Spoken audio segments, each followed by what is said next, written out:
சளி மற்றும் இருமல் தொல்லையிலிருந்து குழந்தைகளை பாதுகாப்பது எப்படி தெரிந்து கொள்ள இணைவோம்.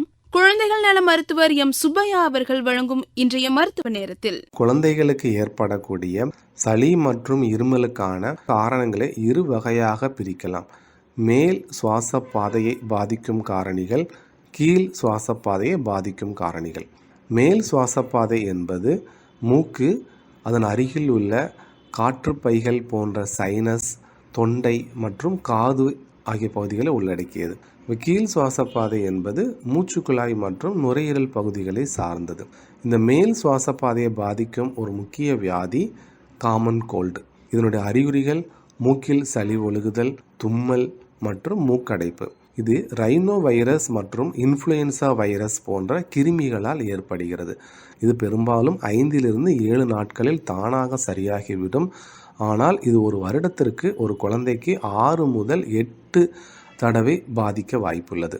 அது ஒரு யூஸ்டேஜியன் டியூப் எனப்படும் ஒரு சின்ன பாதை வழியாக காதுக்கு செல்லும் போது காது வலி மற்றும் காதில் சீல் வடிதல் போன்றவை ஏற்படலாம்.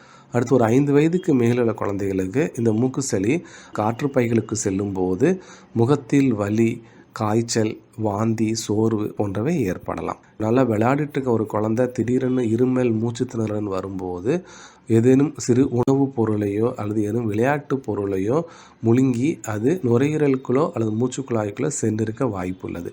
இது ஒரு அவசரமாக மருத்துவமனைக்கு சென்று எக்ஸ்ரே எடுத்து பார்க்க வேண்டும். இதற்கு ஃபாரின் பாடி ஆஸ்பிரேஷன் என்று பெயர். திரும்ப திரும்ப ஏற்படக்கூடிய இருமல், ஒரு வெளியில் தூசி உள்ள இடத்துக்கு போனாலோ, ஒரு குளிர்ந்த உணவு சாப்பிட்டாலோ, அல்லது ஒரு சிறு உடற்பயிற்சி செய்தாலோ, அடுத்து புகை நிறையா இருக்கிற இடத்துக்கு போனாலோ இருமல் வருது அப்படின்னம்னால் இது ஆஸ்துமாவாக இருப்பதற்குண்டான வாய்ப்புகள் அதிகம். அடுத்து உயிர்கொல்லி நோய், அது நுரையீரலை பாதிக்கக்கூடிய நோய், அது நிமோனியா சளி. இதனுடைய அறிகுறிகள் இருமல், காய்ச்சல் மற்றும் மூச்சு திணறல். இவை 3ம் வந்தால் அது உடனடியாக குழந்தையை உள்நோயாளியாக சேர்த்து தீவிர சிகிச்சை அளிக்க வேண்டும். இது வருவதற்குண்டான காரணங்களை நம்ம தடுப்பது எப்படின்னா, அந்த குழந்தைகளுக்கு நல்ல ஊட்டச்சத்து முதல் 6 மாதங்களுக்கு தாய்ப்பால் மட்டும் தர வேண்டும். மற்றும் அந்த வயதில் தடுப்பூசிகளை போடும்போது எதிர்ப்பு சக்தியும் நல்ல எதிர்காலத்தையும் நாம் உருவாக்க முடியும். பிறந்த குழந்தையின் எடையினை அதிகரிப்பதற்கான நல ஆலோசனைகளுடன் நாளைய மருத்துவ நேரத்தில் இணைகிறார் மருத்துவர் Dr.M.Subbiah அவர்கள்.